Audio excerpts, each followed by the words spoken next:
দুদিন আগেই হয়েছিল পাড়াতে কিন্তু একটা ফাংশন। তো দেখতেই পাচ্ছ এখানে অলরেডি একজন স্টেজে গান করছে, আর এই যে হাই করে দিল ইনি হচ্ছেন আমার কাকা হন একজন, আর উনি কিন্তু হোস্ট করছিল। দুর্গাপুজো আর কালী পুজো মিলিয়েই কিন্তু এই অনুষ্ঠানটা আমাদের ক্লাব থেকে করা হয়। তো আমরা প্রত্যেক বছর এক্সাইটেড থাকি যে কবে এটা হবে। শুধু ফাংশন না, তার সাথে কিন্তু খাওয়া দাওয়ার আয়োজনও করা হয়। আর পুরো মাঠ ভর্তি লোক, যেমন দেখতে পাচ্ছ এখানে সবাই কিন্তু এখানে উপস্থিত ছিল, আর আমরাও উপস্থিত ছিলাম। এখানে অলরেডি সবাই খাচ্ছিল, আর এরা সবাই আমার চেনা পরিচিতি, তাই আমি একটু কিন্তু ভিডিও করে নিচ্ছিলাম। প্রচণ্ড ভালো লাগে সত্যি কথা বলতে।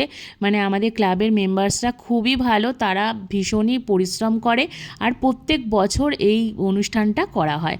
তো আমরা সবাই কিন্তু খুবই মানে এনজয় করি, আর আমরা ভাবি যে কবে এই অনুষ্ঠানটা হবে সেটা নিয়ে কিন্তু প্রচণ্ড এক্সাইটমেন্ট। রাত বাড়ার সাথে সাথে কিন্তু লোকের ভিড়ও বেড়ে যাচ্ছিল, দেখতেই পাচ্ছ। যেমন কি এখানে অনেক লোক মাঠের মধ্যে কিন্তু জমায়েত হয়ে গিয়েছিল, আর এখানে কিন্তু প্রায় 2000-এর মতো লোকের আয়োজন করা হয়েছিল, খাবার দাবার করা হয়েছিল।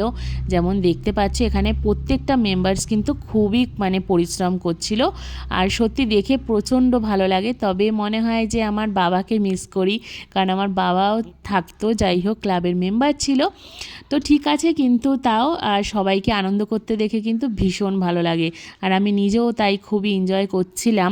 আর এখানে দেখো একটা ভাই স্টেজে উঠে পড়েছে গান করতে, ও কিন্তু ভীষণ ভালো গান করে, কিন্তু যেহেতু কপিরাইট এসে যাবে তাই আমি ওর ভয়েসটা শোনাতে পারলাম না। ছোটোবেলা থেকেই না আমার গান নাচের প্রতি একটা আলাদাই মানে অ্যাট্রাকশান বলো বা যেটাই বলো, আমার প্রচণ্ড ভালো লাগে গান আর নাচ। তাই আমি কিন্তু একদমই গানটা শুনে তারপরেই ওখান থেকে গিয়েছিলাম। তো যাই হোক, তারপরে চলে আসি খাওয়া দাওয়াতে।